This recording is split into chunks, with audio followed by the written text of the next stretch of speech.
this streaming button. Okay.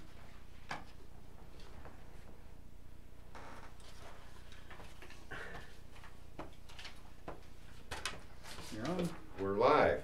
Oh. Okay. Welcome everybody. If you're tuning in from out there in internet land and you're looking for the camel races in the Utah desert, you've got the wrong channel. This is the camel races in Redding, California. And if anybody can tell me what I mean by the camel races, you get a gold star. Well, we should have brought that thing of gold stars. I could hand out gold stars, the bigger ones. So, why don't we start with announcements, just take a few minutes and just race through them. You were going to do the online audience announcement. Okay, comments. so for those of you watching online, real time, not tape delay tomorrow or later,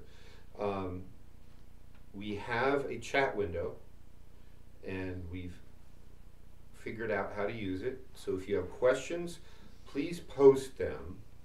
There's going to be logical places in here where I'll take some questions. If you have a really burning desire to have this question answered right now, just type in there in big letters, right now, and then your question. And then we'll try to work it in as quickly as possible. So, Otherwise, we'll deal with otherwise, where I have logical breaks in my material, I will see if we have any chat questions. Okay, so the Golden Eagle discourses won't always be here, but we're going to be trying to broadcast every Monday whenever possible. So next Monday, we're actually going to be up in Mount Shasta. So if you want to come up there, great. We're potentially going to have a little group there, but we are looking for broadcast capabilities, so we're still working out some of those details. So if you're interested in coming to Mount Shasta next week for the discourses, please ping us so that we can give you the place of where that would be.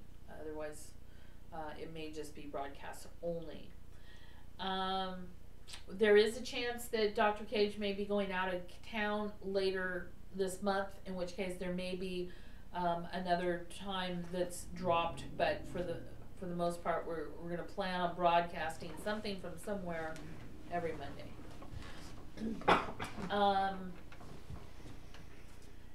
If anyone would like to have a private personal appointment with Golden Eagle, you can contact him directly. If anyone was interested in having a student appointment, also make that directly with Arlen. And if you are interested in, there will be a few scholarships for the events that are coming up, and also if you need to make payment arrangements. But if you are planning to come in to any of the scheduled events, please let me know as soon as possible so that I can get you penciled in, and we're making arrangements based off of that.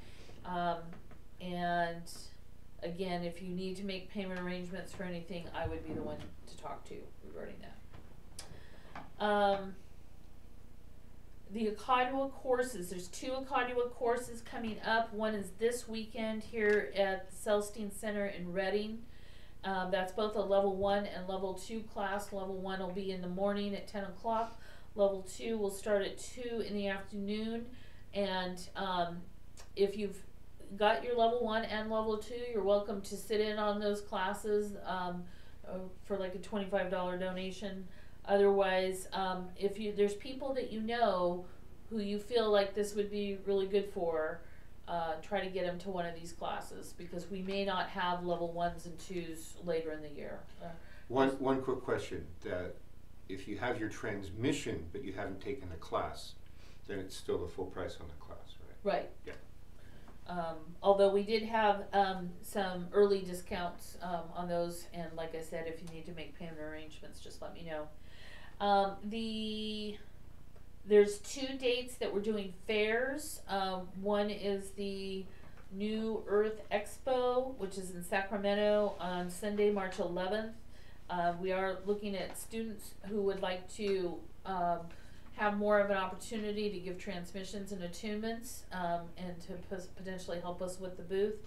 And then we're also doing the Healing Arts Day, which is also a Sunday in Chico on the 8th of April. And I'm sorry, I missed the other Akadua course, which is on the 7th, I believe. The day before, yeah. Yeah, the day before, in Chico, that Saturday. So, for those of you in the Chico Paradise, area, that would be a great opportunity, but we do need to know, the space is really limited in our Chico venue, so, let us know if you wanna attend that. And then the last thing that I have is the Shamanic Arts Weekend, which is basically a 24-hour period starting on Friday evening, going to late Saturday afternoon, and that will be held up in Mount Shasta. We are looking for a retreat venue that would have some sleeping accommodations, so that you can just sleep there. And we'll know more about that, especially depending on who or how many people will need that. It is recommended that you're there for the 24-hour period, even though it's through the middle of the night. That's part of the shamanic work that we're doing, because shamans do things at 3 in the morning. Not that you'll have to get up at 3 in the morning, but maybe. And then Anything is possible. anything's possible. So again, if you're planning on attending that, or logistic wise, you think you're going to need a ride, or you're pretty sure you're going to want to stay overnight, or whatever, try to get back to me as soon as possible about that, just so that we can make arrangements accordingly. Any questions about announcements? Okay, Okay. live bodies. That's a good thing. I'm pleased to see some of you starting to engage on the Golden Eagle Discourse Facebook site. I've been posting a few questions and assignments, and you're starting to engage. So we'll come back to some comments on the one book, The Human Biological Machine as a Transformational Apparatus. There's an assignment on there, which was read the introduction and start engaging with just the first 2 questions I have on the introduction. And so we'll come back to that maybe later on. The other thing is I have just been getting some other questions, some of them on other comments I posted. I think Sarah posted a very good question. And so we're going to be talking about the answer to Sarah's question. It fit well with what I wanted to talk about tonight. So that's kind of where we're going. So what I want to talk about is the difference between the concept of your will and your wants. Does everybody understand the difference? Don't jump at once. Why don't you elaborate? I'm going to.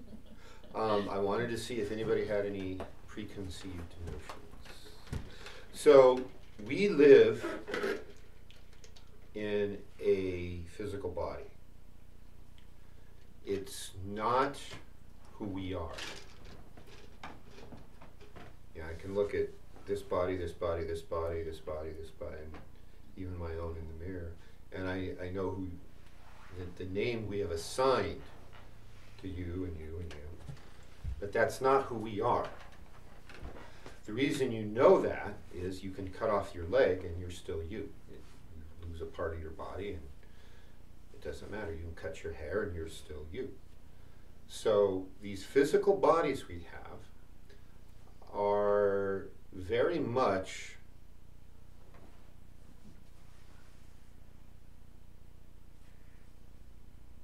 a vehicle for our essence to drive while we're here in this physical world for the time that we're here. The Roman Catholic Church had a concept that was developed in the late Middle Ages, early Renaissance period, when medical researchers finally started getting scientific about what is health, what is disease, how does the physical human body function, and how do we heal it. And rather quickly, that work revealed that the mind and the spirit had a lot to do with our physical health. And so the church said, you can't go there. The soul and the spirit, that's the purview of the church. You can go play around with healing the physical body if you want. And so they created a model which, ironically, wasn't too far wrong, but there are some big flaws with it, is that the physical body was just like a bucket that you carried the soul around in, and then when the body died, then the soul goes back to God. So there's some truth in that, because that's kind of what happens. But the part where they got it wrong was that the physical body and the soul had no interconnection other than it was riding around in the bucket. So we have these physical bodies. A much better analogy would be what we saw in the movie Avatar. Anybody here not see Avatar back in the day? We all saw Avatar, okay. So they created those human alien hybrids so that they could transfer consciousness into them and live in a world that was a very toxic environment, that humans couldn't breathe the air, and so forth.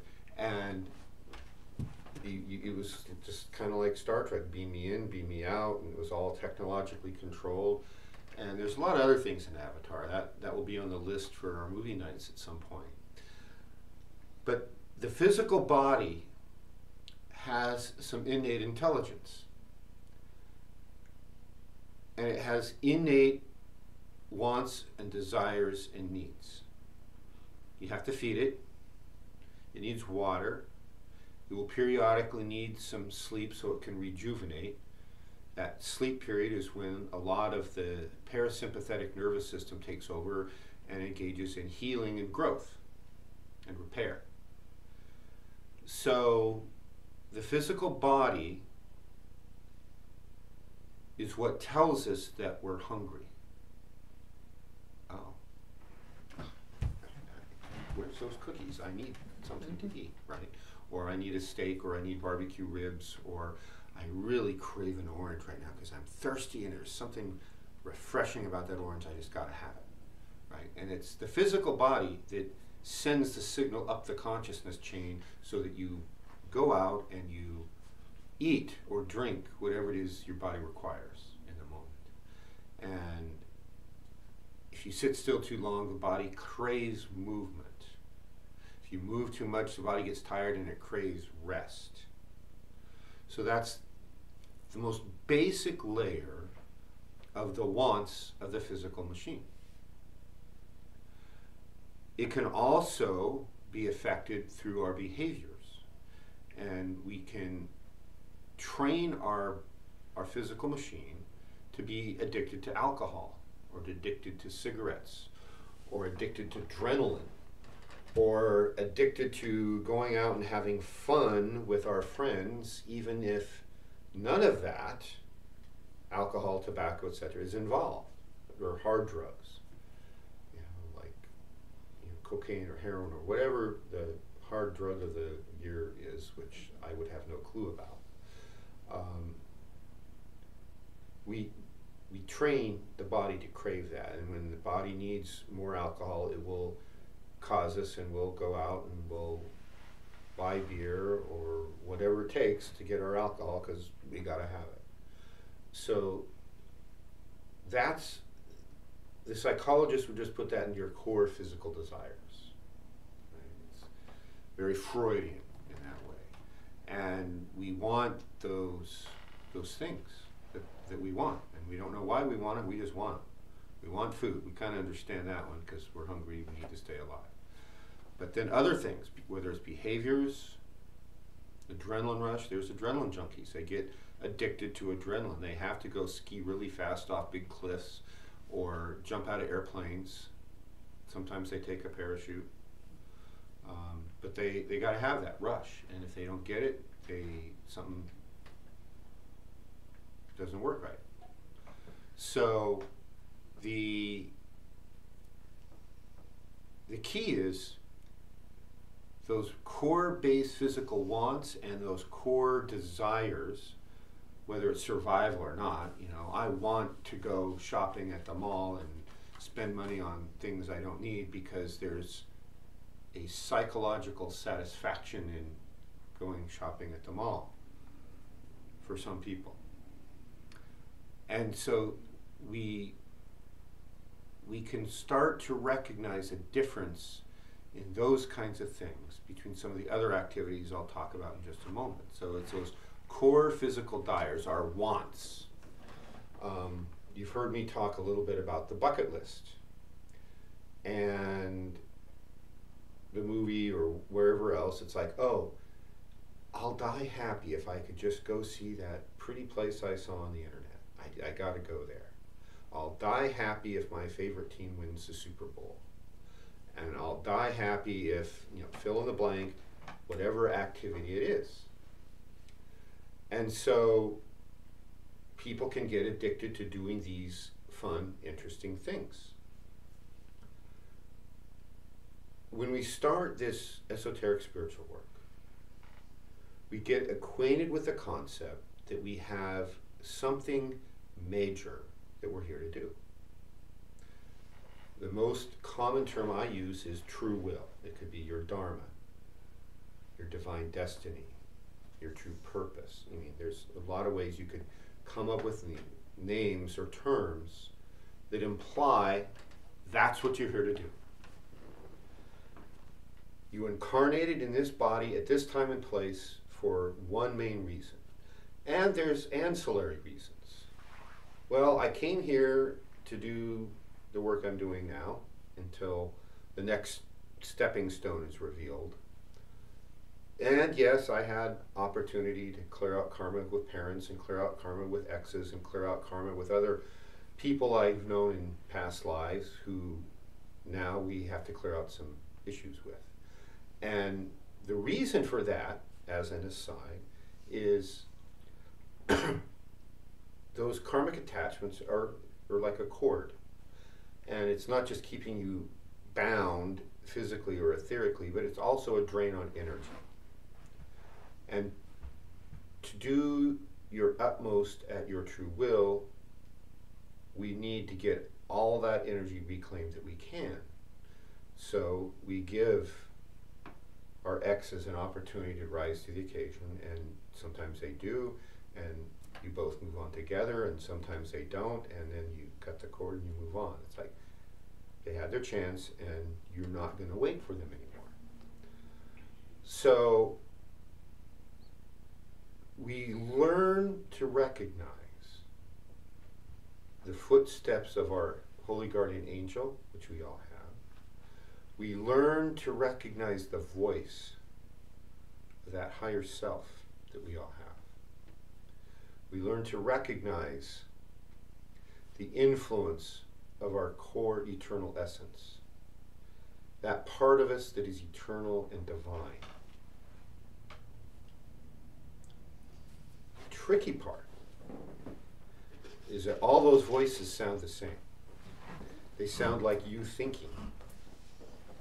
So the voice that says, oh man, just blow off the homework and blow off the house cleaning and blow off cutting the lawn and go hang out with your friends because that's what you really want to do, right?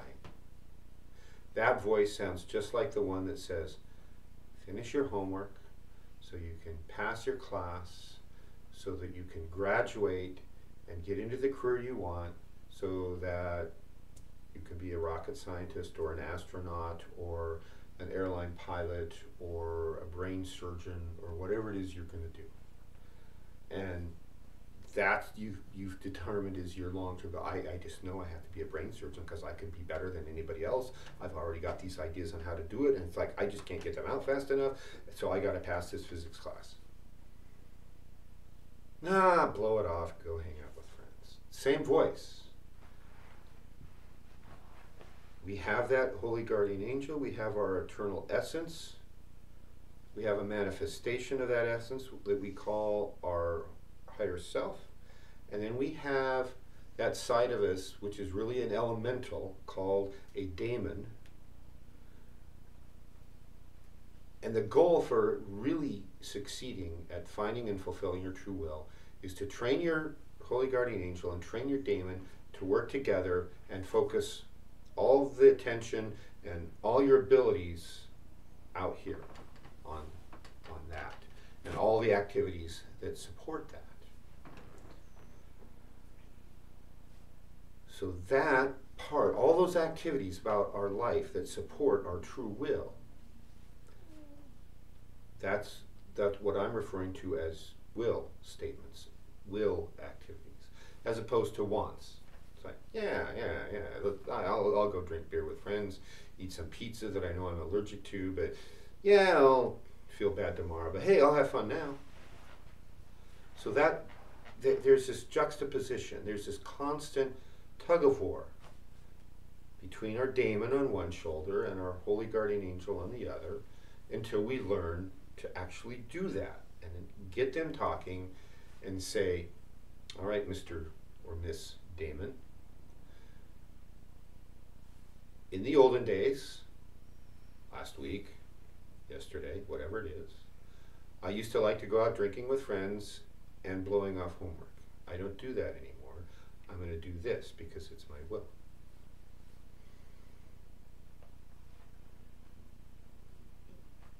When you start to be on track for your will, you start to recognize the way synchronicities are presented to you. Think of synchronicities as a stepping stone. So kind of like that last Indiana Jones movies where he's got to walk here, and if you step over here it collapses and you fall through and die, and you're shown one stepping stone. You're in pitch blackness. There's one stepping stone in front of you that's lit, so you step onto it and you don't know where you're going next. And as soon as you get there, oh, well, here's a task to do, so I'll do it. The task is done, you look around, oh, here's another stepping stone over here. It lights up, and so you know where to go next.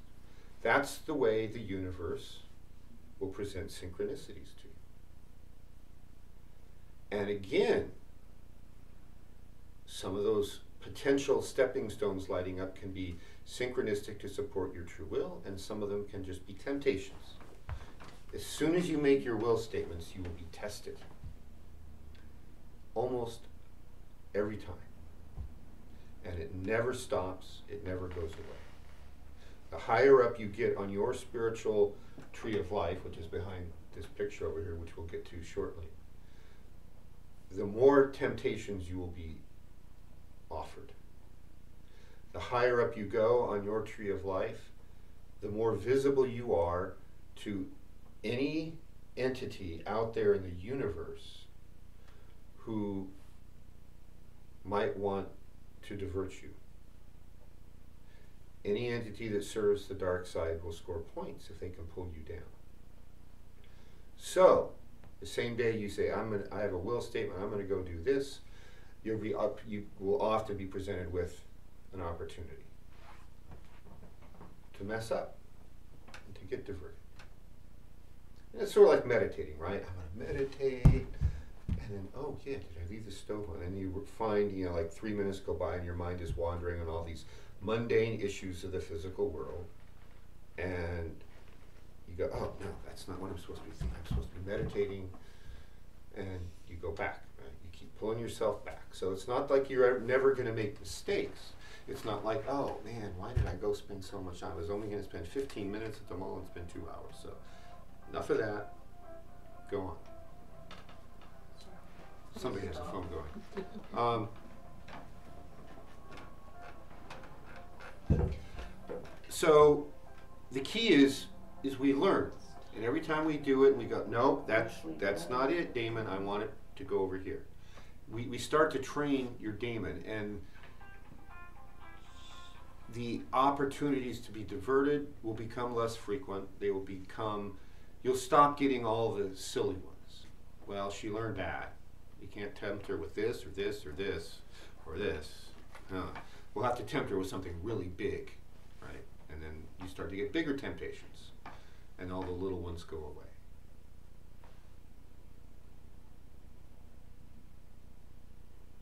The key is you have to know yourself, honestly. And you have to learn the difference between the voice of your angel and the footsteps of your angel leading you through these synchronicities, and the voice of your daemon leading you away from the intent that you have set. So it becomes important for you to have set an intent, especially when you write it down in your journal. Here's my intent. It becomes easier then when you start making decisions. Is this a synchronicity? Am I supposed to go here for I don't know what reason? Oh, wow. I stopped in this strange town I've never seen before, and look, there's a used bookstore, and oh my gosh, here's the book I was reading about online for $200, and they got it for $15. Grab it, and you run away, right? Or whatever it is, like some of the ones you were talking about, right? The key is knowing yourself enough to know the voice between the angel and the voice of distraction. Question. Yeah, it seems like it's not always always a good versus a bad choice.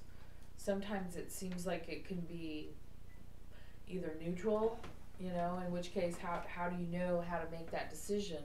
And just really quick, one of my examples was I had a really good job working in the city, and but I was having some health issues, and all of a sudden I just got this hit. I was supposed to move back to Utah. And I'm like, well, why would I do that? There's no money there. I can't support my kids and myself, so why would I do that? But it was a strong enough impression that I made the choice to do that, even though I wasn't sure why I was making. It was a big, huge choice, but I knew I was having problems physically, and so I turned in my resignation, and I think this is more like the example of where you're tested right away. It's not that staying was the wrong choice, it's not that going was the wrong choice, but I made a choice, and then I was tested, and when I turned in my resignation, my boss said, no, we're not going to let you go.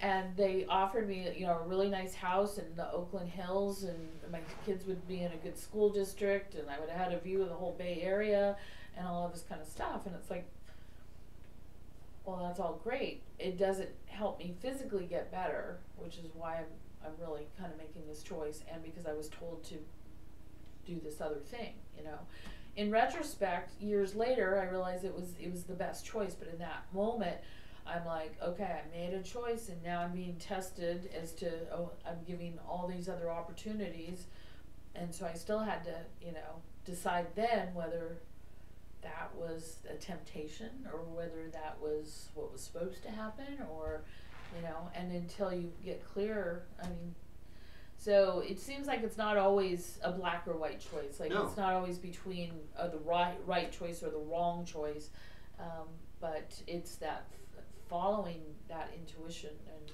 yeah, going out and getting drunk instead of doing your study. That's the real obvious one. But they're going to get more subtle if they haven't already in your life, and they will appear great. Oh man, more money and a big house and whatnot. But my true will is to go back to Utah and do what I did there, right?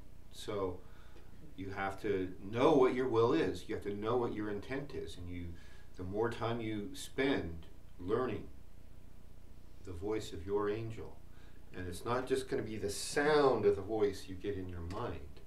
It's going to be the physical sensations you get throughout your whole body and all your bodies.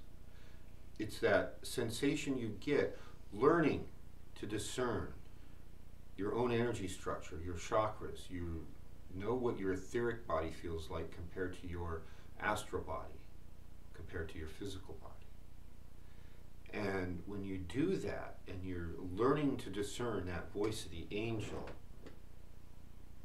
you tune in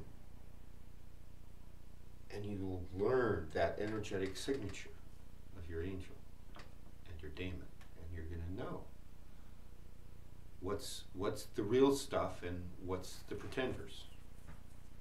And I don't mean the rock band.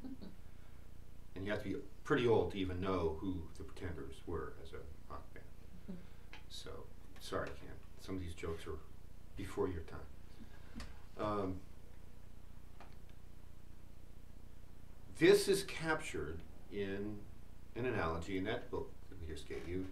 And Coyote, the blind, the Toltec shaman I studied under, has a picture of a coach being pulled by a horse. It's got a driver and it's got somebody in the back.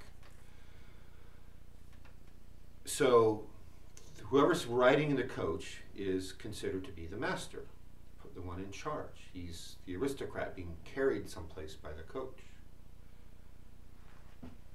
His only way of getting the coach where he wants to go is he has to tell something to the driver.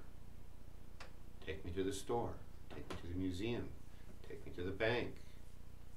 Take me to the park. Take me wherever he wants to go. Take me home. And then the driver has to correctly hear the instruction and then correctly guide the horse to go where it is that the master wants to go. That's how the system works when everything's going right.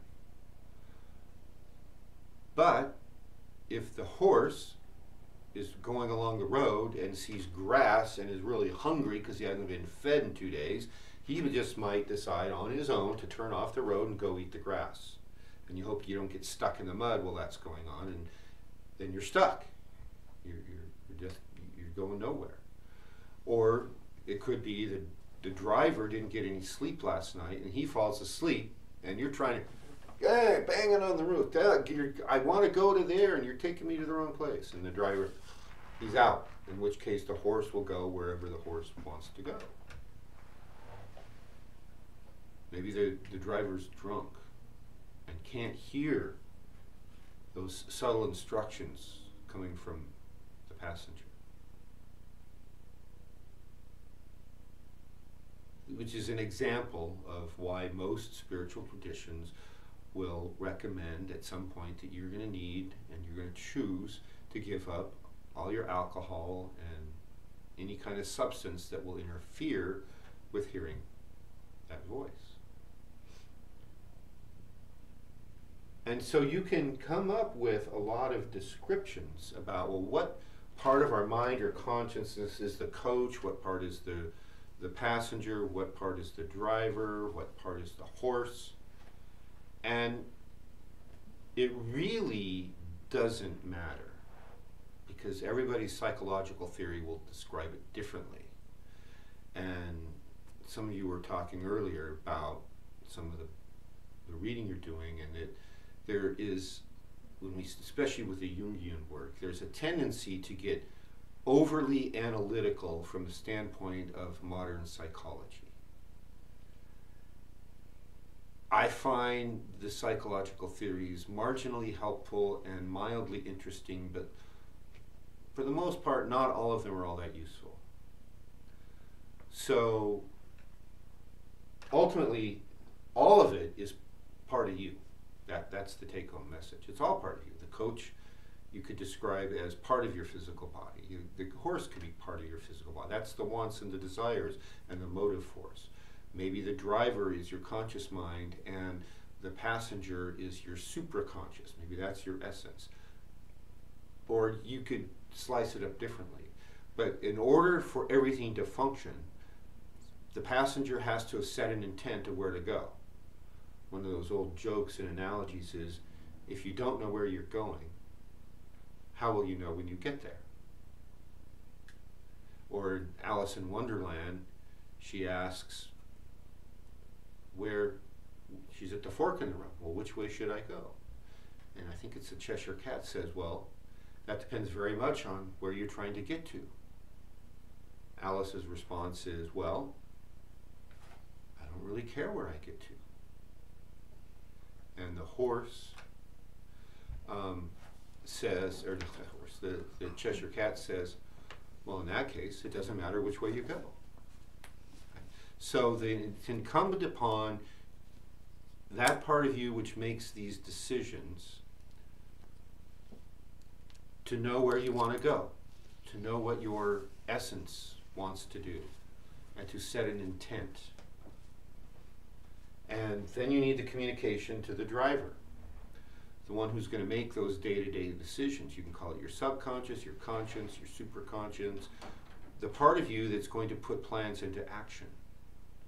So from a Toltec standpoint, you might call this the dreamer, and maybe this is the warrior or the stalker, and actually I'd probably put all parts of all three, warrior, stalker, and dreamer, in all three locations.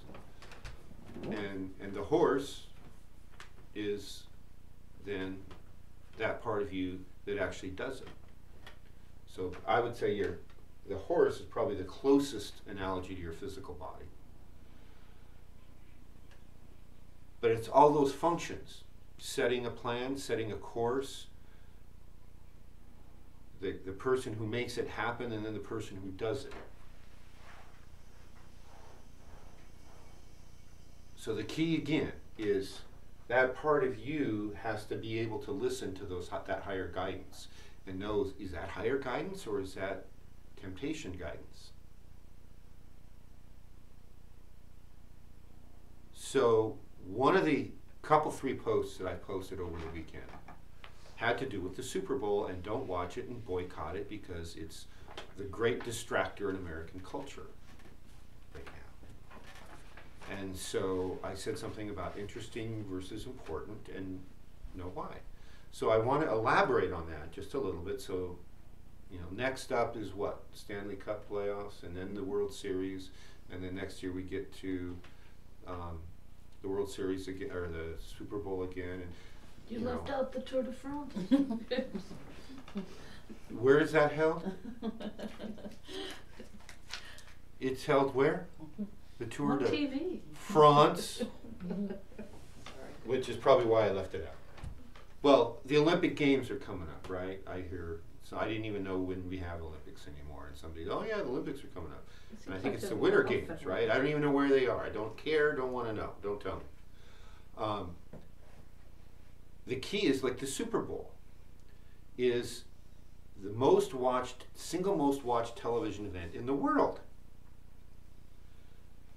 The advertisers pay obscene rates for a 30-second spot in the Super Bowl. They want your programming in front of the biggest audience in the world. There's competitions. Who had the best Super Bowl commercial? Television as a whole is a great distractor. And some years back, when they took away the airwaves, which are specifically owned by the people, the government decided, well, yeah, you own them, you just can't use them. So here, watch our digital broadcast instead. It's sort of like the places where they took away a ballot box with a paper trail, and now it's all electronically trusted, so it won't get manipulated. Right. And that goes on in those precincts where there's more people registered to vote than there are people living in the precincts. So the Super Bowl,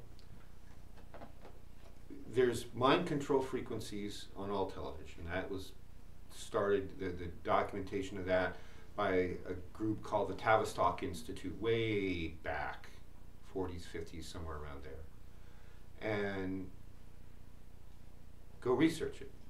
Tavistock Mind Control Television. And George Orwell's book, 1984, specifically talked about a culture that looks a lot like ours, and where the masses are controlled through beer, gambling, and football. And as long as they had that, they didn't care about the big picture stuff. They didn't care that they were enslaved, essentially. So I throw these little pings out every year at Super Bowl time to see who's paying attention. Some of you were. I like that. And so it is possible to watch the Super Bowl with a valuable spiritual intent. You know, if you had gone into this, say, I want to understand mind control, so I'm going to watch the Super Bowl, I'm going to have the intent to see who are the advertisers, what was the message at their ad superficially, what was the message of their ad esoterically, how is the game conducted, and you know, I saw a couple things on my Facebook feed today by people complaining about the fact that, well, it was a great offensive game and there are all these yards. Apparently there's an offensive shootout. But neither defense played very well. And both teams went into it having some of the best defenses in the league. So it's like, almost like it was choreographed not to be. And what you learn over the years and the decades, which I learned, I used to be passionate about sports, is it's all choreographed. It's all the World Wrestling Federation. You know, whether it's baseball, football, basketball, hockey, doesn't matter. It's all choreographed. It's all entertainment. Just like Rome. Rome was falling, the infrastructure failing, we're losing wars, we need more money, masses are going to complain and riot and kill all the emperors. Oh, let's entertain them. Hey, look, a new gladiator game. Right? The new gladiator game. And that's what's going on now. We have a whole host of opportunities to be diverted and entertained and dumbed down by television, by sports, and whatnot. So if you want to watch a Super Bowl, make sure you have an intent, is my advice. Ultimately,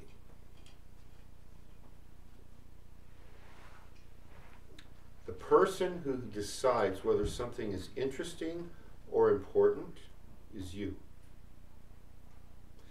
The person who decides whether this is a synchronistic encounter being presented by my holy guardian angel, or whether this is a complete waste of time and a distraction, the only person who makes that decision is you. So choose wisely. The more work you do to upgrade your consciousness, the more work you do to develop your attention, to know what your intent is day to day, moment to moment, the more work you do to become aware by enhancing your perception, which we talked about a lot last week, week before, by developing, using the Akadu energy, developing your energy bodies, by just sitting there tuning in with them. This is some of what we're going to be doing in this shamanic weekend, is teaching techniques which really aren't suited for this kind of environment here and not suited for online instruction. So you are the ones who are in charge. You're the ones who have to set the intent and tell the coach driver. Yes, Gesundheit. Didn't mean to explode. You are the coach driver who has to guide the horse. You are the horse who has to pull the coach where the driver is telling you to go. The part of you that's the driver has an obligation to show up to work, be awake, be sober, and listen to the guidance you're getting from your passenger. You're probably, let's say you're the driver, you're also the one responsible for feeding the horse, so when he's hitched up and ready to go, he's not going to divert you off to go eat some grass someplace. You're that horse. If you know that nobody's feeding you, you've got to go kick the stall door down and go eat some hay. And make sure that all aspects, and you're the coach. You're all of it. So you are the one who has to decide.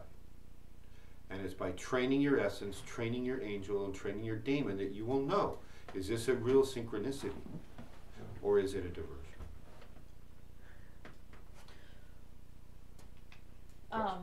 I was just kind of thinking of an example of that because, well, first of all, I stopped watching TV like 12 years ago when I had I had left Houston right before Hurricane Rita hit, and I was in a motel watching all the drama, and that's when I just realized how bogus, Fox News was, and certain, news agency that just want to get you wound up, and one of them was there was a big hurricane that was going to hit Galveston Island, and I had taken my kids there. We had been to the beach and stuff, so we had some personal relationship with it, and I knew the history of when it got hit back in the early 1900s, and I was up until like midnight. I had to know what was going to happen to Galveston and to these people, and then I realized it's the middle of the night. There isn't going to be any camera footage of this. The storm's going to hit, and if Galveston is still there in the morning, it's God's will. And that me sitting there being glued to the TV wasn't going to help these people, But that's when it clicked, when I finally realized that I was being played by the news agencies, and Fox in particular is really good at doing that. But I think the point here about us having to choose when it's a distraction or not, sometimes we have to honor certain processes, and it's as an artist, I have my artist time where, again, going along fine, and then I have to shut down and be alone and just draw and do whatever, and there doesn't seem to be any real reason, no outcome, but it's something I've learned about myself, and there's some creative things that come out of that. So it's been really interesting being with Arlen, because he was very left brain when we first met, and when he goes into his artistic mode, it's like the whole world could come to an end, but he's like focused on this project, and I've seen it being very helpful for him, very cathartic to go through that process. And maybe he doesn't really produce anything that's going to be hung on a wall or used as an emblem or whatever, but right now he's balancing his right and left brain, which is really important. And as an artist, I see that and I respect it. And it's like, okay, he's got out his colored pencils, leave him alone, But we all have to know when we have to be in a certain mode. And even though we can't see in that moment what the end results of it is going to be, that's when intuition wise you got to say, no, I've got to do this. I don't know why, but I got to do this. You don't have to explain it to anybody else. When I get my bagpipes out, everybody run away and just leave me alone. The dog hates it, he runs away or howls, and Bonnie hates it, she runs away or howls. And I just keep playing. And so, yeah, you're the one who has to decide that. My purpose in the posts, my purpose in this part of the discussion is to try and make you aware of the factors that go into an informed decision. In medicine, we talk about the concept of informed consent. You tell the patient what the procedure is called the PARQ process, P-A-R-Q, what the procedures are that you're recommending and why. The alternatives, well, yeah, you could go have the leg amputated, or I could put a Band-Aid on it. What are the risks? Well, if you go have your leg amputated, here's what your life will be like. If you let me put a Band-Aid on and let it heal, you'll have full use of both legs.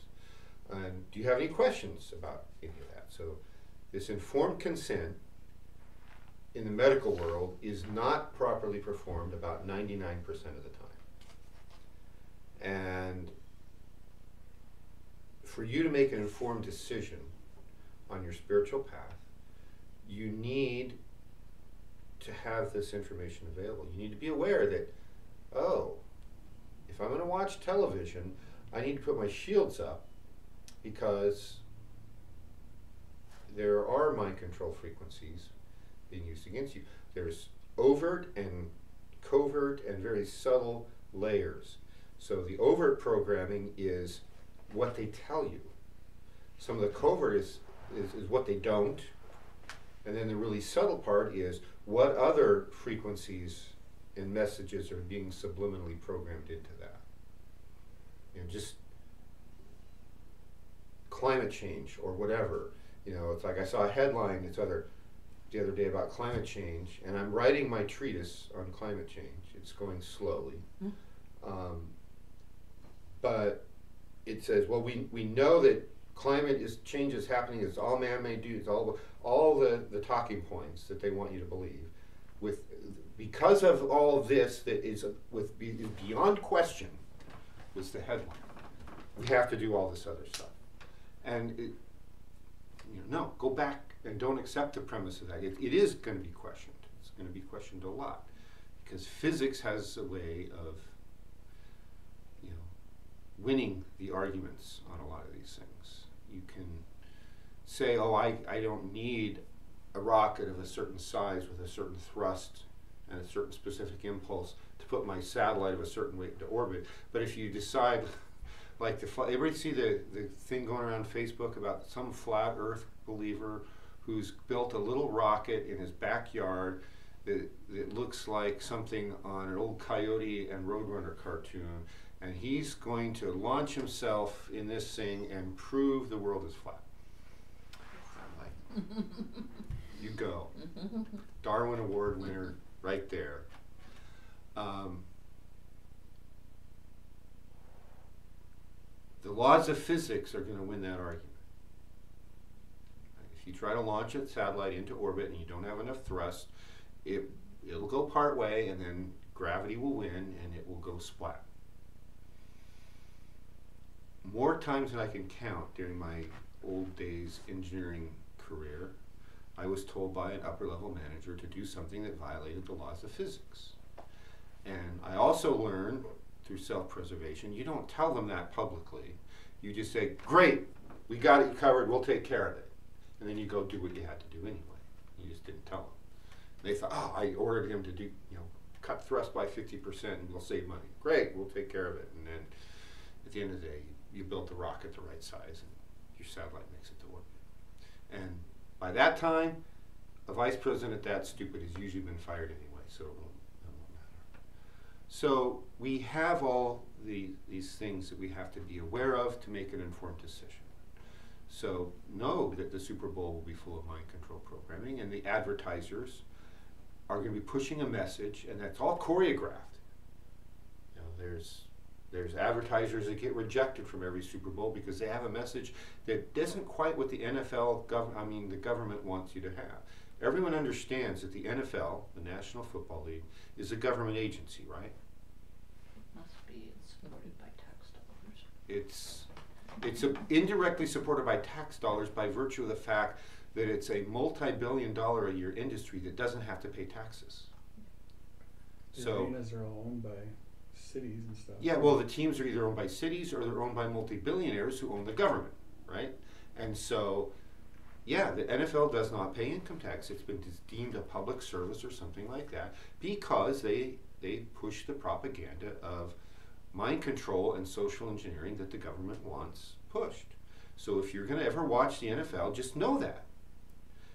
The best tool you have to protect yourself from all of that programming is the Akadua. The Akadua energy, this Toltec power, when you activate it, it will help block a lot of those frequencies, whether they're coming from television or coming from the computers or coming from the cell towers. And it's even more effective at it if you use your intent, that it will block that. So be informed, know what you're doing, and know why. So have your intent, use your attention, all these basic Toltec principles that are going to be useful at every level. Some things we learn down at the lowest levels, we will drop when we get to the top. Sort of like when you first learned to ride a bicycle, you had a trike, right? Because it was a tricycle that had 3 wheels so you wouldn't wobble and fall over. And then you move up to a bicycle, but it had training wheels. So you're trying to keep it balanced on 2, but if you fell over a little bit, you had those training wheels that would stop you, in theory. And that at least got you learning to steer and lean a little bit and pedal all at the same time. So you got the basic mechanics down. You're training that biological machine. And then came the day when Dad took the training wheels off. And you get on there and you don't know quite what's going to happen. And so you're sitting on there and you push off, or dad pushes you down the driveway and you're trying to do it, and then all of a sudden, plop, over you go. You do that half a dozen times, and then you kind of, something kicks in, that muscle memory that you learned. Because you almost always, the first time you go there, you forget to pedal, right? Mm-hmm. And you lose momentum, and then you're trying to steer, and you got nothing. So then you get it, and you learn to ride a bike. Usually a few skinned knees or elbows. And that's what we're trying to do with this Toltec work. There's certain, we won't ever throw away the attention. We won't ever throw away the concept of working with an intent. That's going to be it. We won't ever throw away the concept of using your perception and enhancing your light bodies. So those are all things that, unlike training wheels, aren't going to get thrown away. So when we do basic meditations, maybe we tell you to focus on the flame. And so that's a stepping stone. Get 2 or 3 levels up, you won't do that anymore. Even enlightenment is a tool that's useful at the lower levels that you will throw away later. Enlightenment is not the end point. So, before I go on with some other information, are there any questions on this concept of wants versus will? Just a comment about my thing about the not watching TV anymore, and your idea of the training wheels. So I decided at one point, okay, I wasn't gonna pay for cable anymore. I have a television and I watch videos and stuff, but so then you go through, you're immediately tested because you make a will statement. I'm not going to watch TV anymore. So I realized then every time I wanted to watch TV, it was times that I wanted to shut down. So it wasn't like I was consciously, I want to go watch this certain program, or I want to learn about ancient aliens or whatever. It was, I just wanted to shut my mind down. And so then I started, okay, I'm not going to do that. So what can I do instead? And you wouldn't believe how many books I started reading then. Where I was too tired to do anything else, but okay, I'm not going to watch TV, so I pick up a book, or I pick up my sketch pad, or something like that. And you realize that, that was, the machine wanting to go to sleep. And I gave it a different task, not necessarily a hugely productive task, but it was better than just zoning out with the television. And so at this point, I don't really crave TV at all. And, for a long time, if I did, it was just because I wanted to shut down. And so now I'm to a point where, I actually have a really hard time having it on at all. Like if a movie, especially with, of course, when you're a mother and you're in the other room and you hear what your kids are watching on TV, you realize where some of this game comes in, how as soon as the commercials come on, it gets louder, or, just all the violence, the guns and the swearing and the, at one point I told my boys they couldn't watch anything that bleeps out bad words, because I'm in the other room and all I hear is bleep, bleep, bleep, bleep, bleep, and so then that's when you really start becoming aware of those little games that are being played on there, and how we are manipulated. And your kids come running in and they want you to buy them this new sugar-coated cereal because that's the big thing being presented on TV. And so then it actually becomes kind of interesting, because I've gone past the point now with the training wheels where I'm not drawn to that distraction, but I can clearly see then the manipulation that comes through it.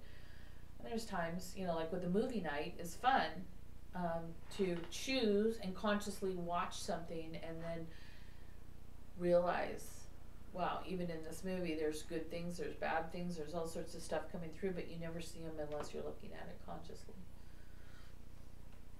There are a couple things that got me off television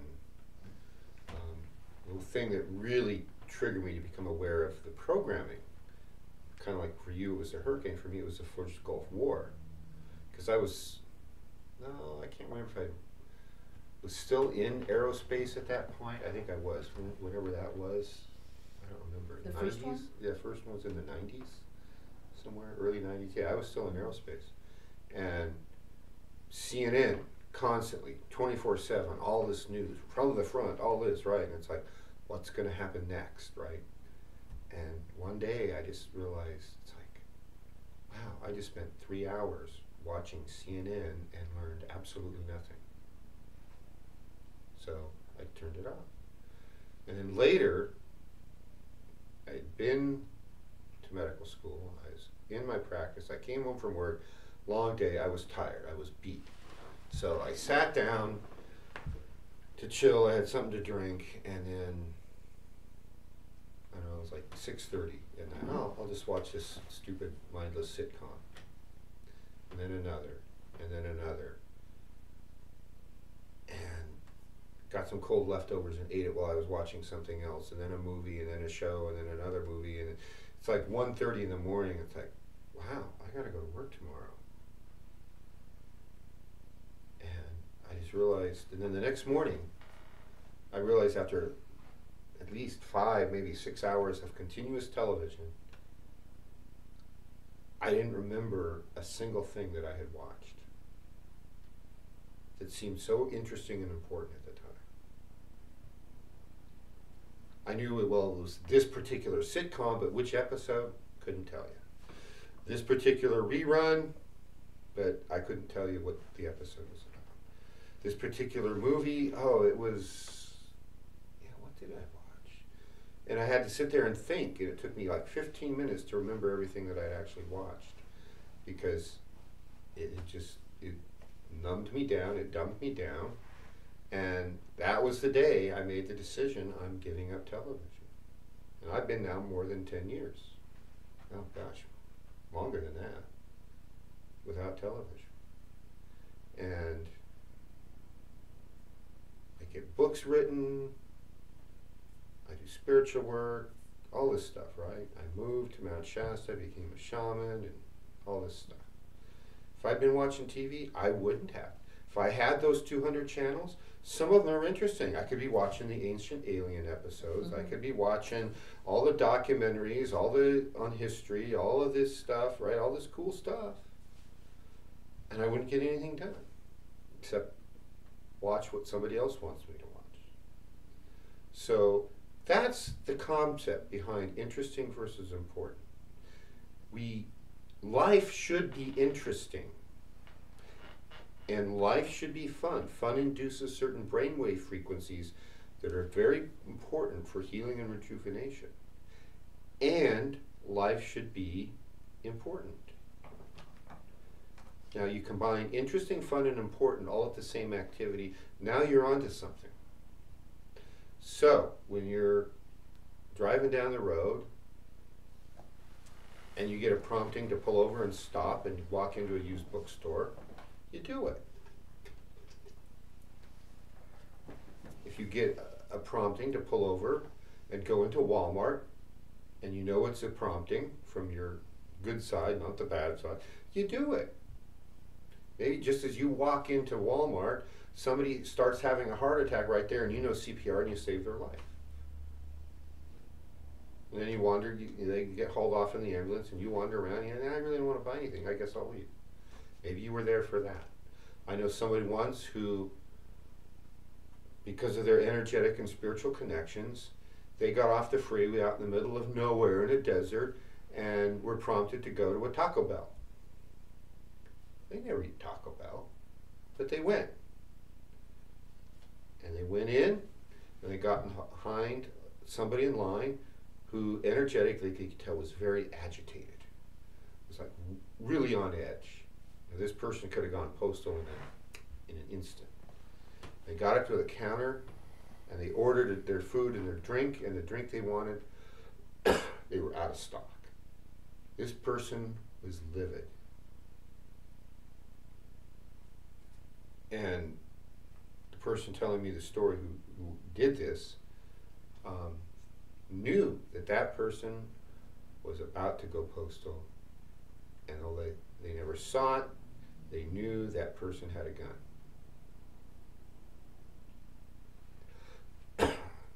So this person ordered the crappy Taco Bell food and the crappy Taco Bell drink and went and sat across the section of the room facing this person and was prompted to start sending them energy. Just send energy. And when this person did it, they saw 3 angels come in, and her and the 3 angels then calmed this person down, and they didn't go postal, and they didn't kill half a dozen people. This absolutely happened. And if they had blown off the prompting to get off the freeway and go to Taco Bell, it's not lunchtime, you're not hungry, and you hate this food, but go, who knows?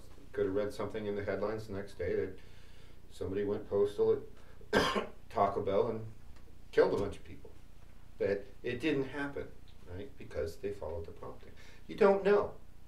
What you do need to know is how to discern. How to discern a real prompting and a real synchronicity from the physical wants, the physical desires of the flesh, the base wants of the human biological machine. So, the human biological machine, the book by E.J. Gold,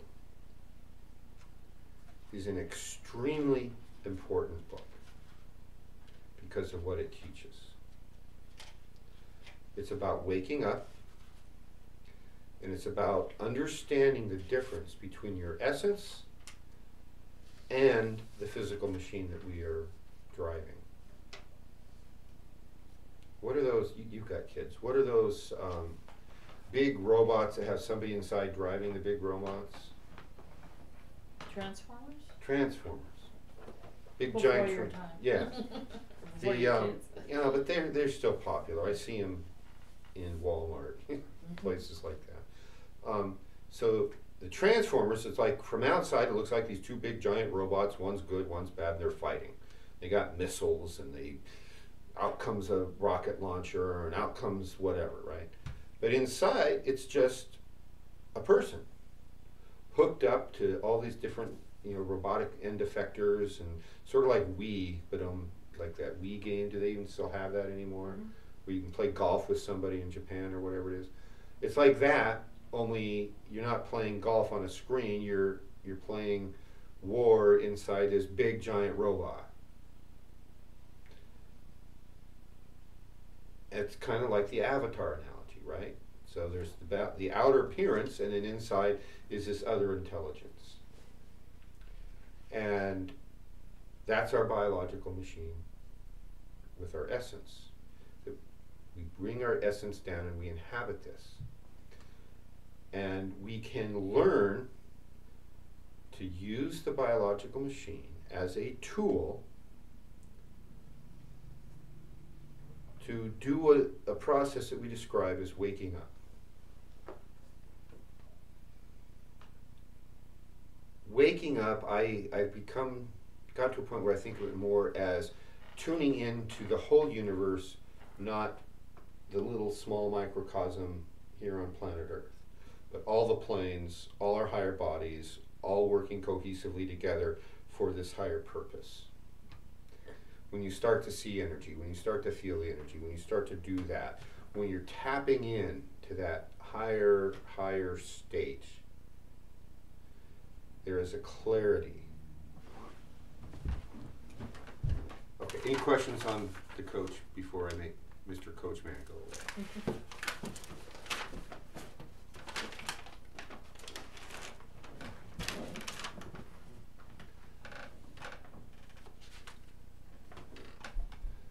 So the higher up the tree we get, from Malkuth which is hidden behind Mr. Rock, up here, up through however we get there, once we hit Tiferet, we have a direct connection up to Kether, which is then tied to the three layers of the veil, which aren't shown on this particular drawing. And this energy coming down is what's described in the ABD as the clear light of objective reality. Okay. Okay? There's a section in the ABD, the American Book of the Dead. I'm going to segue here. This is a book that is on that suggested reading list. It's a monumental work by E.J. Gold because he didn't just translate the Tibetan Book of the Dead. He reinterpreted it by tapping into all the spaces it refers to using his shamanic talents and putting what he found there in modern American English. A few of his jokes are a little dated, but if you've ever watched really ancient movies from the 1990s, you'll get it. The ABD and all the books of the dead, whether it's the Tibetan or the Egyptian or so on, are instructions that have been given to us from divine beings for how to live this life to prepare for the transition into death, and how to get back to the higher planes if that's our choice, or how to choose a conscious rebirth rather than a random rebirth. Because there's a lot of people who keep coming back to hell. And then there's some who's like, they're here for a purpose, they're going to do the purpose, and then they're done with this physical earth plane. Unless they get conned into coming back.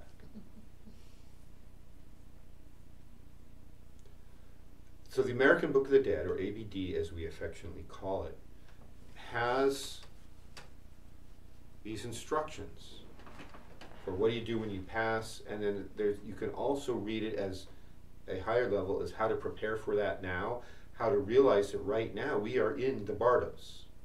The Bardos is a term from the Tibetan Book of the Dead and Tibetan Buddhism for that state and place that we are in between incarnations. Western society has no equivalent term. Even when you believe in reincarnation, you ask people, what do you call that state between lives? There's birth, life, death, and then what? Until your next time around. They go, mumble, right? They got nothing. Nobody Somebody does. called it the waiting room. Mm-hmm. Right. And I hadn't heard that one. But even that, I would contend, is a term that came from the books of the dead. Because some of them are described as waiting rooms. And those documents, those books, the Egyptian, and they both go back thousands of years. This is ancient knowledge. So we describe a state that's called the clear light of objective reality. What we see here is subjective reality. It depends very much on our point of view. But pure objective light coming from the universe, it's pure, it's unadulterated, there's no filter, it just is. The best, fastest way to come to an understanding of all these spiritual concepts is, even for a brief moment, to experience that clear light of objective reality. When you've done that, it's the ultimate aha moment, short of death itself. It might only last for a few seconds. It might last, the more often it starts to happen for you, it might last for a few minutes. It's going to be a pure state of you're aware that you're aware.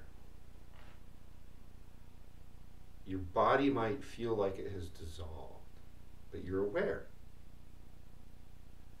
But you have no awareness of who you are, where you are, or why you are. It's just this pure state of objective reality. It's not the same state that certain meditation types, like transcendental meditation, teach of tapping into this pure bliss. It's different. I've done both.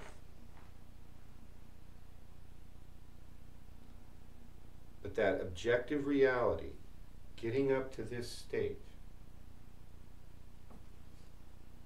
that's important. That's why the ABD is important, is you're going to learn all of those things. You're going to learn all the different types of way stations. You're going to be able to walk around town or drive or in this town or other towns, and you're going to know where you're at, where the veil between this reality and the Bardos gets very thin. You're going to be able to recognize which dimension of the Bardos you're in when you walk into a 7-Eleven and there's nothing on the shelves and there's nobody there, but the gas pumps outside are turned on. Out of the corner of your eye, over in the corner, you might see Rod Serling standing there. But you're going to realize that you're not all there because you're not all there. Or we're not all here because whatever that quote is. We must all be here because we're not all there. There you go. That one. And so it becomes very important then to be aware of these milestones and to know where you're at, why you're at, what your intent is, and use all these skills. I remember my first quarter of medical school. One of the professors was saying the difference between medical school and your undergraduate is when you did your undergrad, you learned a class, you regurgitated it on a test, and then you could forget about it. You checked the box, you moved on. But in medical school, they expect you, everything you learned the first quarter, you had to remember the second quarter and the third and all the way through. And then when you get out there and practice doing this stuff, you still got to remember your basic anatomy. You still got to remember your biochemistry. You still got to remember you don't mix an acid and a base without expecting a big explosion, in some cases. And you were expected to remember all that. So in this spiritual work, we're building a pyramid layer by layer. We have to build the foundation layer before we build the second layer, and so on, because we don't get to start with a capstone. There's nothing for it to rest on. Right? Basic. You can't put the first layer down without having the foundation in. So every building, every pyramid that goes up, you have to go down first. That's why we say before you do the esoteric work, you have to have done a certain amount of this horizontal work in Malkuth. Because without that foundation, if you just start here and you saw it and say, okay, I'm going to go up from there because I don't like this physical world, I just want to poof out, I want to ascend, etc. Right? If you don't have that foundation, it's not going to work. So,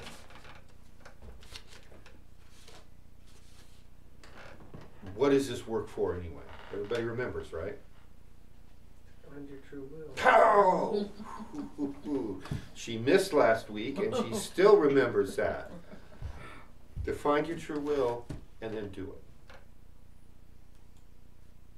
That's the end point. Well, actually no, that's the intermediate point. Is to know your true will. So all these other skills and techniques are designed to help you find out that.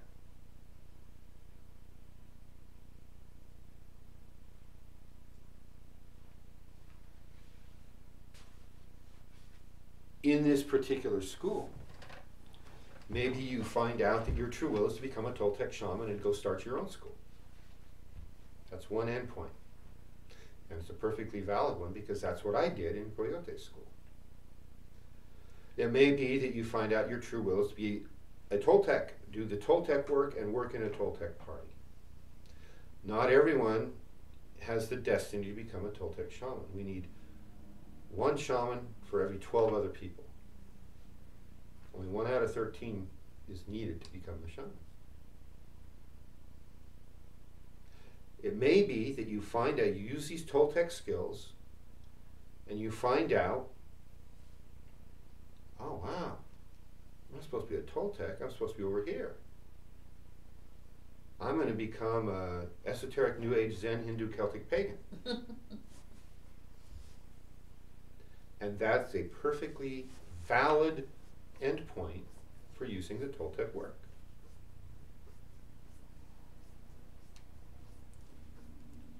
Only you know. I can tell you, and I will guarantee, that if you master these Toltec skills, whatever your path is, you will be better at doing it and better at accomplishing it. Because this is the ultimate upgrade to our mind and conscience. You know, just like the computer there can be upgraded to have, well, that one doesn't have much physical space to add stuff, but in theory, you can take a computer and you can add more memory and RAM and bus speed and disk size and all of that, right? And you end up with a more powerful computer in every way imaginable that you can measure a computer. You'll have a more powerful one than when you started. And that's what we do with consciousness. Consciousness. With the Toltec work. And we do things that nobody else does. This is why I like the Toltec stuff. When I started finding out all this, and I realized this is why I put in the effort to attain in this lineage. This is where, once I found this stuff out, I stopped looking. I mean, I'd already looked. I'd spent decades looking at systems and philosophies and religions and etc. And this is the one that I said, I didn't initially resonate with it at all. I was insulted to think somebody might want me to be a shaman. Then I realized who was asking me to be a shaman. Okay, fine, I'll do it, but I won't be happy about it. And then you realize, oh, wow, this is kind of cool. Oh, yeah, all right, I'll do it. I don't know when we'll get to it, maybe this fall. But I want to spend a little time talking about the Bhagavad Gita. I don't know that we will go through it passage by passage and read the whole thing in class. But I am going to present some information. I will recommend which version of it to read for those of you who resonate with it. It's basically a story between an aristocrat named Arjuna, who was in the warrior king class in India, and Krishna. And there was the bad half of the family was committing atrocities, and there was going to be a war. And Arjuna was leading the smaller sized army to battle on principles of righteousness. And was told he could have the big army, or he could have, as his chariot driver, he could have Lord Krishna, who is the Christ energy. He picked Krishna. And then the armies draw up, they're ready for battle, and he chickens out. I can't go kill my relatives. I don't care how many evil things, I just can't do it. And so Krishna starts walking him through the logic and all the reasons why he has to do that. That's his true will. It's just the only reason he's here for, in this time, in this place, was to fight and win this battle. And in the process of explaining them and Arjuna asking him questions, most of the book is a dialogue between Krishna and Arjuna, where Krishna presents all 8 branches of the field of yoga, the real yoga that we've talked about. And in each one, he comes up, and therefore, you have to go do your will and lead this army to battle. And then you get to the end, and he's gone through all branches of yoga. And I was about a third of the way through the book. And I was so angry at Arjuna. "You idiot!" I was screaming at him. "Don't you know? That's the only thing you're here to do. You've got to go do your will. You've got to do what you came here to do." Oh, crap. I have to go be a shaman. Darn it. That's what it took. Reading about Arjuna was the big shift when I had that aha moment, and it's like, oh, well, crap there. All right, and at that moment, there was nothing grudging about it. There was nothing unwilling about it. It's like I dove in. It's like dive in and swim across the ocean. And I wasn't trying to keep one foot on shore. I wasn't worried about what I was leaving behind. It was dive in and do it. So those are some of the endpoints. So, the last thing I want to talk about real briefly is just a few of the things that we in the Toltec lineage have. But before I go on, what the Toltec lineage has that others don't, that nobody else does. But before I do, are there any questions about this idea of endpoints and kind of what we're working towards? You guys are quiet tonight. I had a question. Yeah. How come you've never mentioned the emotional guidance scale? The How do emotional... you use your emotions to decipher the messages? I think that that's perfectly valid.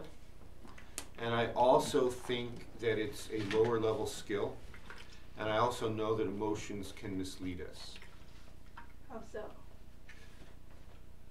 We get trained in the socialization process, and we have things we like and we naturally gravitate towards, and we have things that we don't like that we naturally shy away from. And so we have emotional responses to those. And in terms of doing the work, you have to go towards what you're emotionally repulsed by. It doesn't make you feel good. There's hard work in this. And one of my earlier teachers described how to discern things as the yum versus yuck response, which is kind of like what you're referring to. And when you look, that's wonderful, I'm going to go do that. And ooh, yuck, I don't want to go in that cave. There's that guy in a big shadowy suit in there, and he's going to hurt me, and I don't want to go. So I'm going to go do this. And we get attracted to the shiny things and the fuzzy things and the fluffy things, and we never go there. And that's the limitation of a lot of New Age philosophies, is just do what makes you feel good. And people try the techniques. Oh, I feel great. Here, have some more money. Right? But years go by, and you're still right here, and you haven't done anything to climb the tree. You have no extra skills to do this. So the esoteric work is about climbing the tree. It's a vertical path. That's what this school teaches.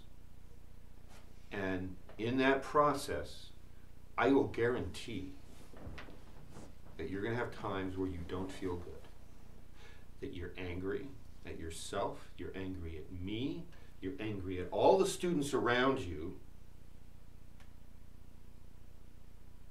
And when you work through those steps, it's like climbing the mountain to the next ridge and looking, oh, that's what they meant by having a better view and better perspective for being up here. You know, every muscle was screaming, your lungs were screaming to climb up there, your fingertips are bloody, and you go, oh, well, that's different, never mind. So the emotions are not a reliable indicator of course of action. There is higher level skills to be learned by using the energy, tuning in, developing the energy bodies, developing specific functions and capabilities in each of the higher bodies. When we start to get, especially to the astral and up, we have energetic organs, energetic functions there that do not yet have physical body or etheric body counterparts. That's part of what the human collective race is building, is a higher capability human. So we're doing that work. 500 years from now, 1,000 years from now, I don't know when, the human physical form is going to be very different. It's going to have these new organs, it's going to have these new functions, and the physical world we're living in will be very different because of that. So the emotions as the prime indicator really aren't. They can be very misleading. He hasn't really introduced the centrums yet, but it's referenced in EJ's work and in Coyote's book. But the idea is that there's a lower emotional centrum, which is more of our knee-jerk reactions to things, and then there's a higher emotional centrum, which is more like universal love, and the fact, that when we're really in that heart-centered place, that we make conscious choices using that emotional body, but it's not a reactive emotion. And so when we talk about emotion, and of course I don't know the system that you're talking about, so I can't really speak to that directly or what they're presenting there. But a lot of times when we're talking about emotion, we're really talking about those knee-jerk reactions, things that we're not really taking ownership of. Whereas once we get past that part, then we can realize that it's a higher thinking centrum and a higher emotional centrum in particular that we want to be working from, but not that lower emotion where we're doing for now, instinctual stuff. This isn't a 100% accurate analogy, but think of the higher centrums, or think of the centrums as a group of functions that you can have. So in your car, you've got controls for all kinds of different things.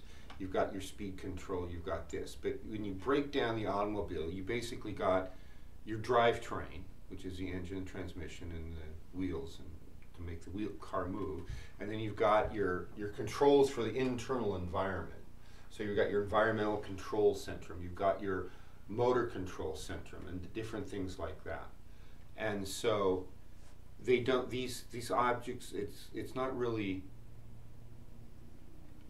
purely a hardware function using computer analogy. It's not really purely a software function. It's kind of like you're using hardware. It's not an operating system. It's more like an app. So it's different layers of apps running on different parts of your energy bodies. Would be the best analogy I could come up with on the spur of the moment. And these concepts of the centrums come from the fourth way, which is like Gurdjieff's work. So it's a whole nother line of study, but as far as analogies and explaining some of these different things, that's why it gets pulled into some of these other books and referenced that way. It offers a point of view. Gurdjieff produced it, and it's also in the Toltec work. So, of course, the Toltecs dramatically predate Gurdjieff by 1,000 years. So, but it wasn't unique to him, although he may have tapped into the same space to come up with that concept. So is the word spelled with a C or an S? A C. Like center, Judging by centrum. the meaning that I Yeah. was getting, that was Yeah. my guess, but I wanted to be sure. No, good question. So any other questions? Okay, so some of the things that we do in the Toltec work that nobody really has the analogy for, very fundamentally, is the concept that your consciousness that you're born with is not the consciousness you're limited to. It can be upgraded, it can be improved, you can expand your capabilities. That's fundamentally not in any other system. It's like everybody else says, okay, we're going to take your consciousness, take your mind that you've got, and we're going to make it the best it can be. The best little engine that could. The best little laptop it can be. And the Toltecs say, yeah, that's a nice starting point. Yeah, let's see what we can do with that. What if I add this and change this and upgrade that? Now what can it do? So that's what we're doing. The next major thing that we have a description of that doesn't exist in any other system at all is the idea of the assemblage point. It's unique to the Toltecs. A lot of other people in modern times, in say the last 25 years, have started trying to fit that concept into other systems. But it's because the Toltecs upgraded their consciousness that they could see a greater percentage of the tonal, of this universe. They can see more of our energy bodies. And by they, I mean we. We have this ability to use all of these energy bodies in ways that nobody else has ever taught. And so the idea, the realization that the assemblage point is this lens and this filter between this reality and the chaos, the utter chaos that is the universe. That's uniquely us. Then learning how to control it, learning how to change the point of view. Any of you who are Kadua level 3, no, I'm sorry, any of you who are Kadua level 4, I guess that's just you and I. One of the things you learn when you give a level 3 transmission is you learn, it's the first layer of learning how to adjust someone's assemblage point. And you connect them to a part of reality that they were not connected to before. So those of you who are level 3s, that's what we did to you. Whether it was Bonnie or I don't remember. So we changed your assemblage point. And you have a skill now, which is to give level 1s and level 2s, that you did not have before. And even if someone had shown you the technique and you had tried to do it, it wouldn't work. Because you needed that adjustment in your assemblage point. And that's just step 1 of 1,000 on working with the assemblage point. So those are some of the reasons. Was there anything else I wanted to say about that? Oh, probably the third one. And this is crucial, is the Toltec philosophies, the Toltec techniques that we have developed over the last, especially the last 1,000 years, and even before, maybe 1,500, is the sure knowledge of a very specific formula of how ordinary humans can become like God. Teotihuacan, the city where gods are forged. And this is not an easy path. We're upgrading consciousness, we're changing things about us, we're gaining access to higher planes of understanding and reality and the universe that ordinary people don't touch, don't even know they're there. Even if they stumble across references in books, they would go, The ordinary people don't do that. They don't have. And it's not just, keep doing good spiritual work and eventually good things will happen and maybe I'll attain. In the Toltec lineage, it's very specific. It's not a guess, it's an equation. Do this and this and this and then this happens. It's guaranteed. And it's not easy.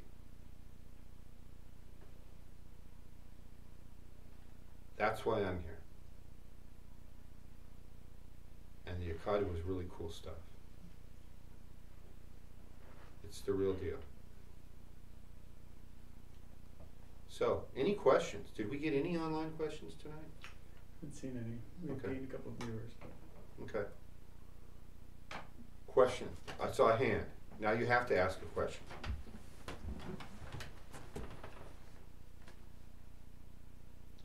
What is the relationship between this course of study with you and as an Akkadu master progression to level 4 or beyond? Oh, I thought you were going to ask a hard question. No, just basic housekeeping, need Okay. to know information.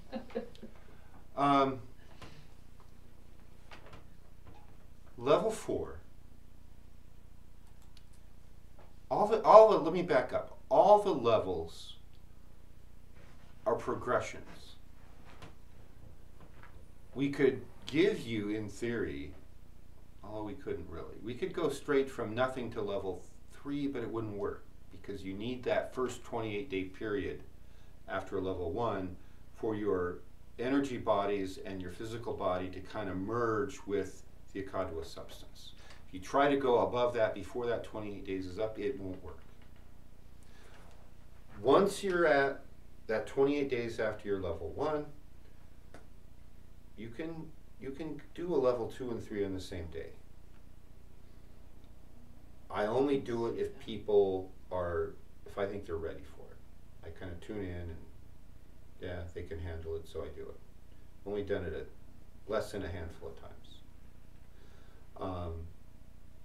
What I like to see, what I recommend, what is better for everyone involved is you get your level 2, you use the Akkadu at level 2 at least a month, maybe more. That's ideal. And again, it's like building those layers of the pyramids. Right? You need that foundation at the level 1, then you need a level 2, then you need your level 3. So level 1 gets you the substance. Level 2 lets you, it adds the capability, actually it opens the capabilities for you to split the Akkadu into its constituent frequencies in any combination you like. When you get to level 3, that gives you the tweak to your assemblage point so that you are then able to give level 1s and level 2s. At each level up through through that far, your overall strength and proficiency can go up, provided you're using it. I know people who've had their level 1 for 10 years, and they never got their level 2, and their level 1 is still very weak. Or they're a level 3 and they don't use it. Well, even a level 3, if they don't use it, can be very weak. Right? I think I made really rapid progress once I found it, because I'd spent enough time looking at the wannabe stuff that barely worked, that when I found this, I went, holy moly. Probably said something else, but it was like, wow. But you also had a logical way of using it and integrating it in your everyday work,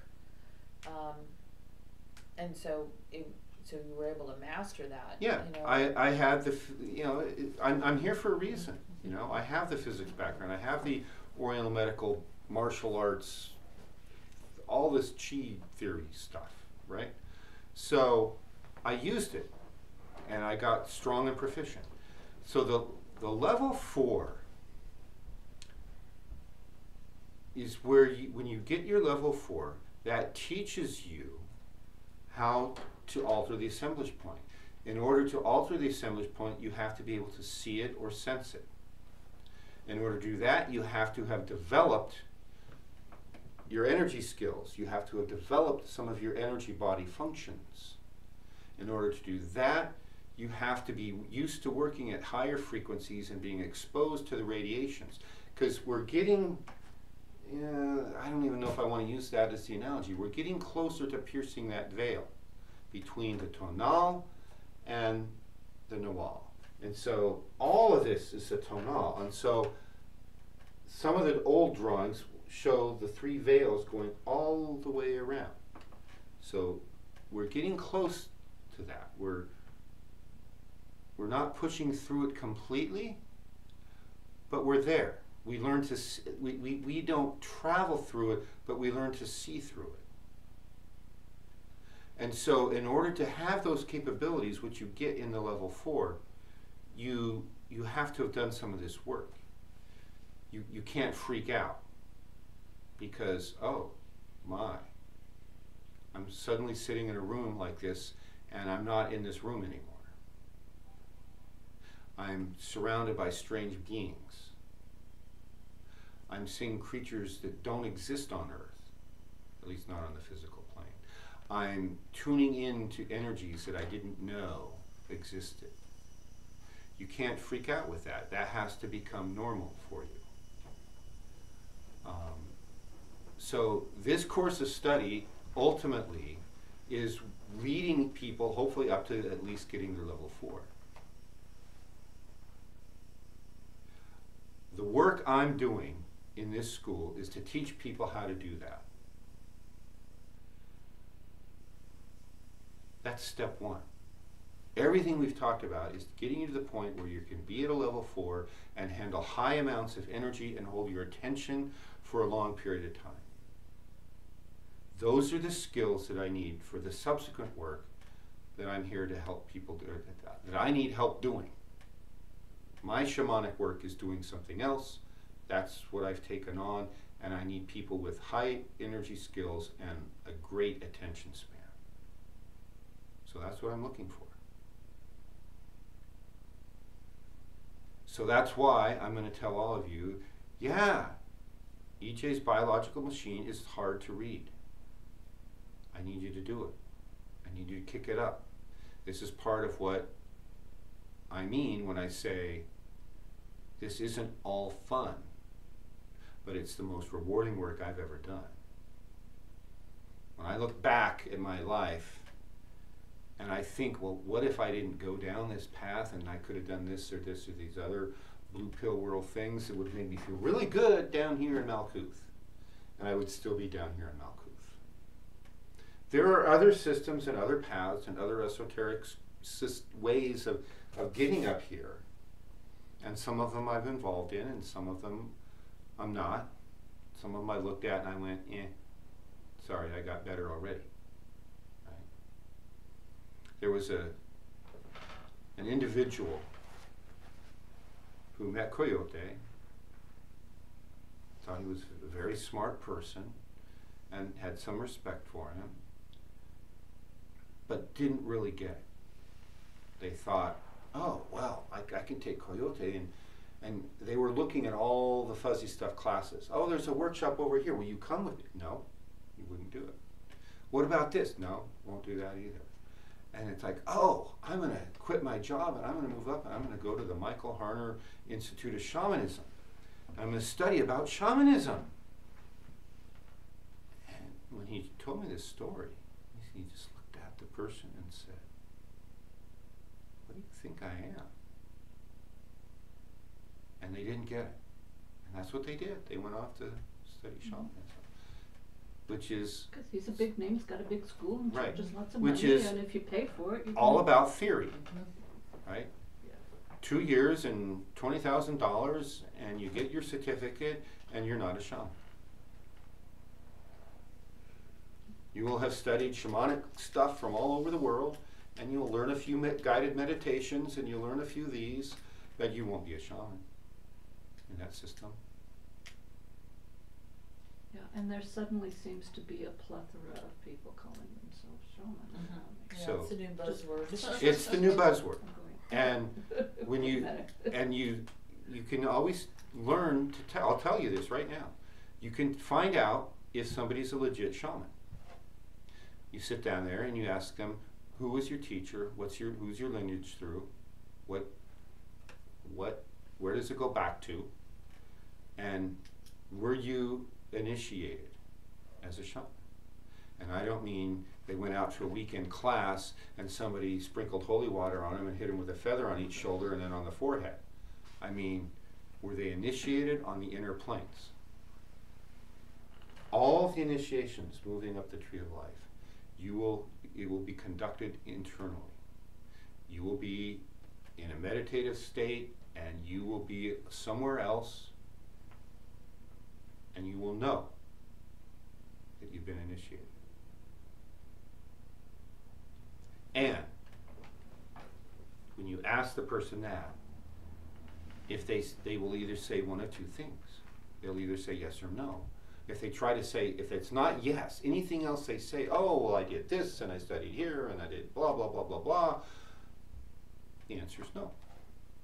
Because if it's not yes, it's no by default. So you ask me, did that happen? Did I undergo that? Yes. You want proof? Go ask Coyote. And he will say, yeah.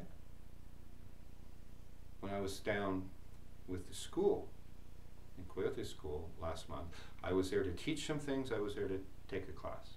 So I did both. And everyone in the school knows that he has previously said, oh yeah, Arlen has reached his graduation point and he's a shaman now. And I don't know how many of them really believed it until they saw me doing my work. And now they're like, oh, what was that thing that he did to get thin? And now all of a sudden, several of them are a lot more serious about the work. Because now they know there's an endpoint that you can graduate from shaman school. Right? And if the crazy white guy Scotsman can do it, then they can do it, right? So that's how you know. You ask that question, and if they won't answer it, they're not a real shaman. So that's what you do. You ask that question. And this is hard work. I've since day one, I have not candy coated that. It's hard, and it's rewarding, and it's powerful. And if it's your true will and intent to be part of this work, great. We need all those we can get who can handle high amounts of energy and hold your attention. Because there's work to be done with those skills. Yes? I wanted to mention something just because it's come up for me 3 times tonight as you've been talking, so that's my little clue that it's something Takes else. 3. But it's the idea that when we take responsibility for our life, that we can live under lesser laws.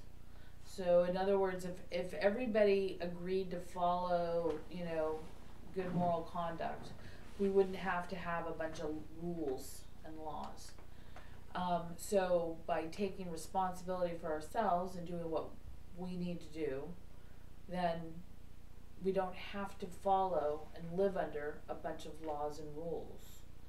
And so I think on one level, what you got to realize is that this isn't just talk, that there's a certain point where the balance shifts. And it's kind of like with The Secret and with manifesting things. Okay, all sounds great, wonderful, but you have to go through a certain steps of A, believing in the concept, B, setting an intent, and then putting it out there so that it can manifest, and then being awake enough to realize that it manifested for you. So what I see that we're leading up to here, whether you don't call yourself a shaman at all and go off and do whatever it is that you decide your true will is, there's a certain threshold that we are able to push through that will make anything you do more successful, because you'll know for yourself how it all works. You can call the shots, you can make those choices, but at a certain level we're not held to those lower level laws because we're not residing there anymore. We're residing at a higher level, which there's less laws, but then we have to be more responsible for self, which means you have to know yourself. Does that make sense? Yeah. On that note, what I'm hearing in my own words, would be along the lines of, oh,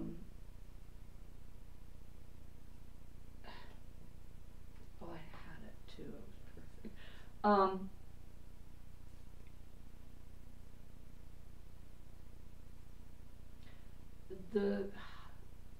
The more conscious one becomes, it seems to me to be the case,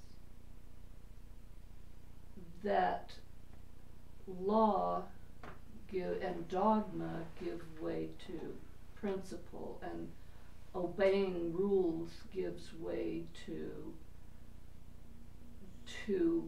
aligning yourself with the highest principle in the situation, or the principle you're choosing I would to operate. agree with that. Yeah, I mean, it's that perspective. You know, you climb the mountain, you see more of it, you know, and then you realize that a lot of the rules and the dogma we have, it's like, well, why is that even there? And then if you climb up, you say, well, they say don't cross the river there because, you know, that's where the alligators are. So you go over here. But if people don't understand that oh, that's where the alligators are, so they've never been down the river and look because they'll always cross over here. You get that higher perspective, and you're like, oh, well, that's why. So it's a case of that perspective. I think that kind of piggybacking off that, and what you were saying too is, you know, the doing gets harder, you know, it's hard work, but the choosing's a lot easier. Yeah. The choice is much clearer when you're aligned with principles, or when you've set your intention, you know what you're doing. This agonizing over choices is gone. Right. It's just the doing at that point. And there's a bit of an analogy, for example, in writing poetry. It's not a lot of fun trying to squeeze your free-verse thought into the form of a sonnet or a haiku or any of those forms, but the more you discipline yourself to adhere to a form, the more it forces your little kind of nebulous thought into something higher, more precise. And that's why in the world of writing, and specifically poetry, you go through those exercises. Exactly. And I remember back in the day, I've written poetry and I've taken those classes and I've done some of that work. But when I sit down to write, I don't do any of that now. Of course, I'm not publishing poetry either. But it's more like you have to understand the framework within this works, within which this works, in order to break free of it. So your question was about how does this overall Toltec work into fitting in with the Akadwa and using the Akadwa, promoting the Akadwa, getting your level 4 in the Akadwa. Did I answer your question? Yes, you have. Thank you very much. All right. It was more toward the end of what you were saying, but okay, yes, as long as we got your question. Thank you.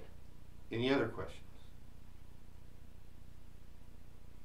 You've been real quiet tonight. Well, I had a bunch written down, but you pretty much answered them. Oh, really? Well, I must have tuned in and gotten it. So.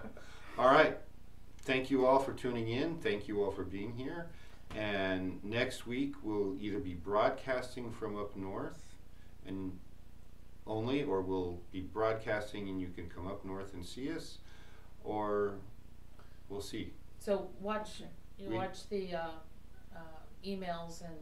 Yeah, we'll put out emails, and I put out a Facebook notice on the Discourses site to let you know the particulars. But for those of you here, those of you watching, I'm giving you an initial heads up. Check your computer more often, should we? Yeah.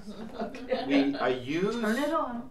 I use that technology, either email or Facebook, as a primary communication system. I'm not going to pick up a phone and call everybody on my list. I have a group, I send out an email to the group, and if you don't check your emails but once a month, you're going to miss some things. So if you're not getting emails, let us know. I'm sending out at least one, sometimes 2 a week.